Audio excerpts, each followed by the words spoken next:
Hello student, operating system के series में आज मेरा सेकेंड वीडियो है। इसके पहले हमने देखा था introduction to operating system and generation of operating system and types of operating system. तो टाइप्स में जो सबसे फर्स्ट टाइप था वो था बैच ऑपरेटिंग सिस्टम। ओके, तो आज का टॉपिक है बैच ऑपरेटिंग सिस्टम। तो क्या होता है बैच ऑपरेटिंग सिस्टम? तो बैच ऑपरेटिंग सिस्टम एक ऑपरेटिंग सिस्टम होता है, ओके, जिसमें हम क्या करते हैं, नाम से ही लग रहा है कि बैच, इसमें हम बैच बनाते हैं। सॉरी, हम नहीं बनाते हैं मतलब कि जो ऑपरेटर होता है वो एक बैच बनाता है जिसके थ्रू हम सिस्टम को जो है ऑपरेटिंग सिस्टम में देते हैं और वो प्रोसेस करता है, रन करता है, प्रोग्राम हमारा कोई होता है। तो इसके पहले जब से अब ये फर्स्ट ऑपरेटिंग सिस्टम था, तो इसके पहले कोई ऑपरेटिंग सिस्टम था नहीं। तो उस टाइम क्या होता था, अगर हमको कोई डेटा को रन कराना होता था, प्रोसेस करना होता था, तो फिर क्या करना होता था, हमको पहले उस डेटा को लेके जाना होता था कहीं जहाँ प्रोसेस किया जाता था। कहीं किसी मशीन में कोई एक पार्ट रन करता था, उसका फिर दूसरा पार्ट रन करने के लिए किसी दूसरे सिस्टम का यूज़ करना पड़ता था। तो इसमें बहुत ज़्यादा इसका जो है कॉस्ट बहुत ज़्यादा हो जाता था और बहुत ज़्यादा टाइम लग जाता था। टाइम कॉस्ट और टाइम दोनों ज़्यादा लग जाते थे। तो जब बैच ऑपरेटिंग सिस्टम आया, तो बैच ऑपरेटिंग सिस्टम में क्या हुआ कि इसको पहले जो यूज़र होता है, आपको जैसे पता है कि जो ऑपरेटिंग सिस्टम होता है, ऑपरेटिंग सिस्टम, तो ऑपरेटिंग सिस्टम में क्या होता है कि जो यूज़र होता है, यूज़र, और यूज़र के बाद जो कंप्यूटर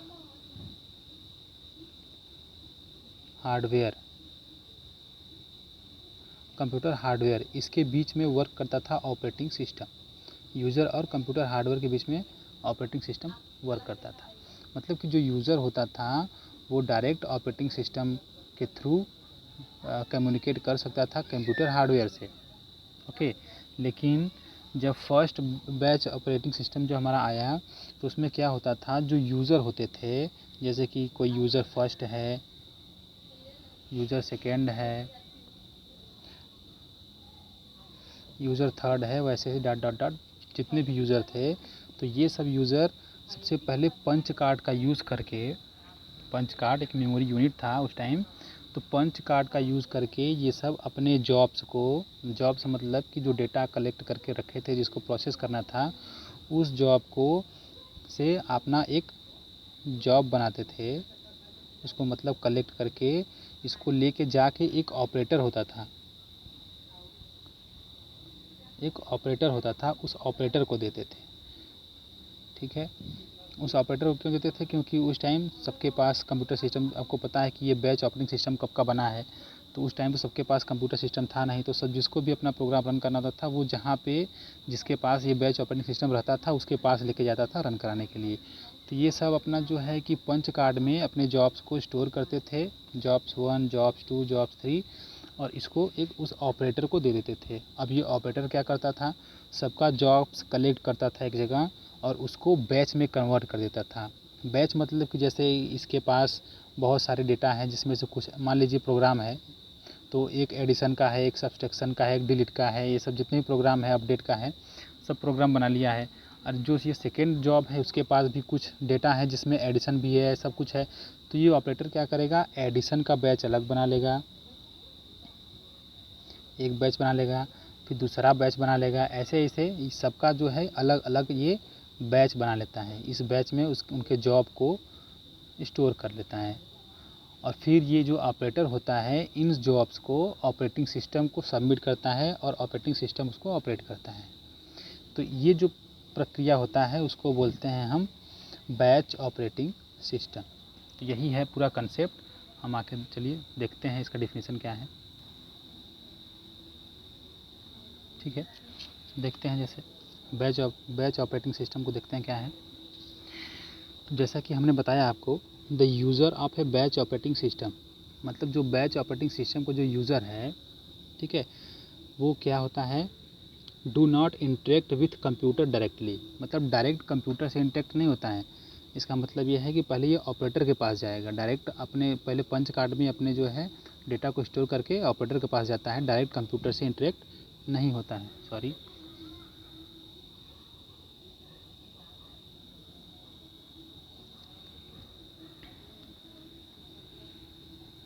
ठीक है। The user of a batch operating system do not interact with the computer directly. Each user prepares his job on an offline device like punch card. मतलब जितने भी यूज़र होते हैं वो अपने जॉब को ऑफलाइन डिवाइस जैसे कि पंच कार्ड में स्टोर करते हैं and submit it to the computer operator, और इसको कंप्यूटर ऑपरेटर को सबमिट कर देते हैं टू स्पीड अप प्रोसेसिंग, इसके प्रोसेसिंग को स्पीड करने के लिए, क्योंकि कंप्यूटर ऑपरेटर जो होता है वो ऑपरेटिंग सिस्टम को ये जॉब सबमिट करता है। ठीक है। तो जॉब विथ सिमिलर, जो सिमिलर टाइप के जॉब होते हैं, job with similar needs are batches together and run as a group. मतलब जो सिमिलर टाइप के जो जॉब होते हैं उसको बैचेस में एक सिंगल बैच में ऑपरेटर कन्वर्ट कर देता है और इस पूरे ग्रुप को एक साथ रन करता है। ठीक है। सॉरी, ये क्या हो गया है। ठीक है। The programmers leave their programs with the operator and the operator then sort the programs with similar requirements into batches। मतलब जो यूज़र होता है, जैसे प्रोग्रामर्स जो होता है, प्रोग्राम बना के उसको ऑपरेटर को सबमिट कर देता है और फिर ऑपरेटर क्या होता है उसको अपने रिक्वायरमेंट्स के हिसाब से उसका एक बैचेस बना लेता है और उस बैच को रन करता है। ठीक है। तो बैच ऑपरेटिंग सिस्टम को कुछ की पॉइंट्स है उसको देख लेते हैं। सबसे पहले क्या है इन बैच ऑपरेटिंग सिस्टम में, firstly user prepare his job using punch card. मतलब कि जो यूज़र होता है पंच कार्ड का यूज़ करके अपने जॉब को पहले क्रिएट करेगा। ठीक, पंच कार्ड में उसको स्टोर कर देगा। Then he submit the job to the computer operator. उसके बाद इस जॉब को यूज़र जो होता है कंप्यूटर ऑपरेटर को सबमिट कर देता है। फिर ऑपरेटर क्या करता है, ऑपरेटर कलेक्ट द जॉब को कलेक्ट करता है फ्रॉम डिफरेंट यूज़र, अलग अलग यूज़र से। ऑपरेटर जो होता है अलग अलग यूज़र से फॉर्म को कलेक्ट कर लेता है जॉब्स को and sort it the jobs into batches, और इसको बैच अलग अलग बैचेस में सॉर्ट कर लेता है।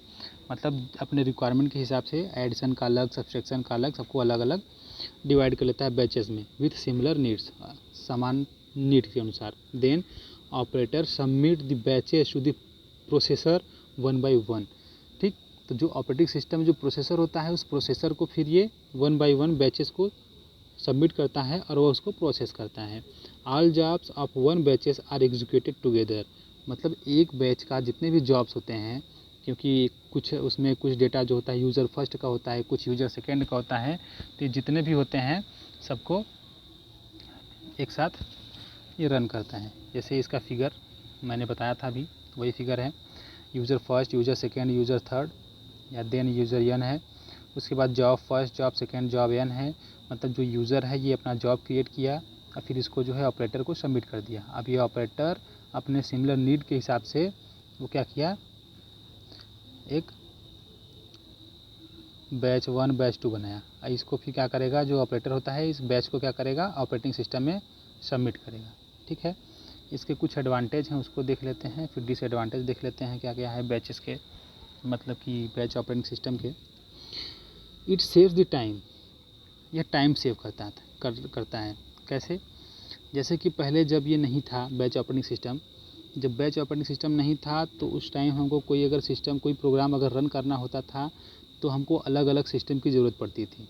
ठीक है। लेकिन जब से बैच ऑपरेटिंग सिस्टम आया है तब से हम क्या करते हैं, अपने पंच कार्ड के थ्रू अपने जॉब्स को ऑपरेटर को सबमिट कर देते हैं और ऑपरेटर वो बैच बना के एक साथ सबको रन करा देता है, टाइम बच जाता है। ठीक, it saves the time that was being wasted earlier for each individual process to context switching from one environment to another environment। ठीक है, जो हमने बताया। no manual intervention is needed, मतलब कि इसमें मैनुअल इंटरवेंशन की कोई ज़रूरत नहीं होती है। ठीक है। इसके कुछ डिसएडवांटेज उसको देख लेते हैं। ठीक है, डिसएडवांटेज देखते हैं। Lack of interaction between the user and the job, मतलब कि जो यूज़र और जॉब के बीच में इंटरेक्शन है उसमें प्रॉब्लम होती है। जैसे कि जो यूज़र है अपने जॉब्स को क्रिएट करता है और फिर उसको क्रिएट करने के बाद ऑफलाइन स्टोर करेगा पंच कार्ड पे, लेकिन जो फिर जब वो पंच कार्ड को जब ले जाके ऑपरेटर को सबमिट कर देता है तो ऑपरेटर क्या करता है, अलग अलग यूज़र के जॉब का एक अपना अलग अलग बैच बना लेता है। एक बैच में बहुत सारे यूज़र का जो डेटा होता है उसको वो एक साथ रन करता है, फिर जो आउटपुट आता है वो मिक्स होता है, तो फिर उसमें से वो आउटपुट अलग अलग यूज़र को देता है, जिसके कारण जो होता है ये हमारा interaction between user and jobs के बीच में जो इंटरेक्शन होता है उसमें लैक होता है थोड़ा।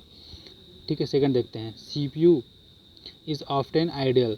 इसका मतलब ये हो गया कि यह 1 बाई 1 प्रोग्राम को रन करता है। CPU जैसे कि अगर कोई एक सिस्टम रन कर रहा है, जिस टाइम एक प्रोग्राम अगर रन कर रहा है, प्रोग्राम का एक बैच रन कर रहा है, अगर वह उस टाइम वह बैच किसी कारणवश इनपुट आउटपुट रिस्टोर में चला गया, मतलब कि अगर उसमें उस टाइम जैसे कि हमारा कोई प्रोग्राम रन कर रहा है और उस टाइम उसको कुछ इनपुट की ज़रूरत पड़ी, तो जिस टाइम उसको इनपुट दिया जाएगा उस टाइम हमारा जो CPU होता है वो ब्लैंक खाली बैठा रहता है, प्रोसेस नहीं करता है। ठीक, बाकी जो बैचेज होते हैं वो रन करने के लिए रहते हैं। सॉरी, आप ऐसे समझिए कि जब CPU is often ideal, CPU जो है कि खाली रहता है किस time, because the speed of the mechanical input output devices is slower then the CPU। इसका मतलब ये हो गया कि जब हमारा कोई प्रोग्राम रन करता है CPU में, तो जिस स्पीड में CPU में रन करता है, अगर कोई प्रोग्राम बीच में इनपुट आउटपुट के लिए इनपुट आउटपुट डिवाइस के लिए चला जाता है, कोई प्रोग्राम अगर इनपुट या आउटपुट की ज़रूरत पड़ती है, तो उस टाइम जो होता है इनपुट आउटपुट डिवाइस का जो प्रोसेसिंग का जो स्पीड होता है वो स्लो होता है, जिसके कारण CPU जो है जितना टाइम इनपुट आउटपुट में हमारा इनपुट आउटपुट जितना टाइम हमारा डेटा इनपुट आउटपुट में रहता है उतना टाइम CPU हमारा वेस्ट बैठा रहता है, जिसके कारण क्या होता है इसमें बहुत सारे टाइम लग जाते हैं। ठीक है, द डिफ़िकल्ट, थर्ड पॉइंट है difficult to provide the desire priority. इसका मतलब ये है कि अगर जैसे कि difficult to provide the desired priority, इसका मतलब ये है कि जैसे कि कोई बैच अगर बना हुआ है ऑपरेटिंग सिस्टम में, ऑपरेटर जो बैच बनाता है वो उस बैच में वो अपने हिसाब से 1 बाई 1 बैचेस को सिमिलर नीड्स के हिसाब से उसको रन कराता है। लेकिन आपने जो प्रोग्राम बनाया है, अगर आपको उस प्रोग्राम में पहले मान लीजिए मल्टीप्लिकेशन का, मान लीजिए कि आप ऐड सब्सट्रैक्ट मल्टीप्लिकेशन का प्रोग्राम बनाए हैं, तो उसमें आपको ज़रूरत है सबसे पहले हम ऐड का प्रोग्राम को हमको ऐड का डेटा का रन करना है, हमने कहीं वेरिएबल लिया हुआ है उसको पहले रन करना है। लेकिन जब ऑपरेटर उस बैच बनाया, उस बैच में पहले मल्टीप्लिकेशन का वो शामिल कर लिया, तो पहले मल्टीप्लिकेशन को रन करेगा। इसका मतलब है कि प्रायोरिटी कम हो जाती है, जो आपको पहले रन करना है उसको न रन करके दूसरे को रन कर देता है। ठीक है, तो यही हमारा आज का वीडियो है जिसमें हमने देखा, आप एक बार फिर से देख लेते हैं। बैच ऑपरेटिंग सिस्टम एक ऐसा ऑपरेटिंग सिस्टम है जिसमें हम जो डेटा होता है उसको एक ऑफलाइन पंच कार्ड में स्टोर करते हैं, स्टोर करने के बाद उसको ऑपरेटर को देते हैं। ऑपरेटर क्या करता है, जितने भी जॉब्स, जो डेटा का जॉब्स बना हुआ है उसको अपने हिसाब से अलग अलग बैचेस में कन्वर्ट कर देता है और उस बैचेस को माइक्रो प्रोसेसर को देता है प्रोसेस करने के लिए। ठीक है, कोई क्वेश्चन पूछना होगा आप लोग जो है कमेंट में पूछ सकते हैं। बाकी नेक्स्ट टॉपिक है हमारा मल्टी प्रोग्रामिंग बैच सिस्टम, इसको नेक्स्ट डे देखते हैं।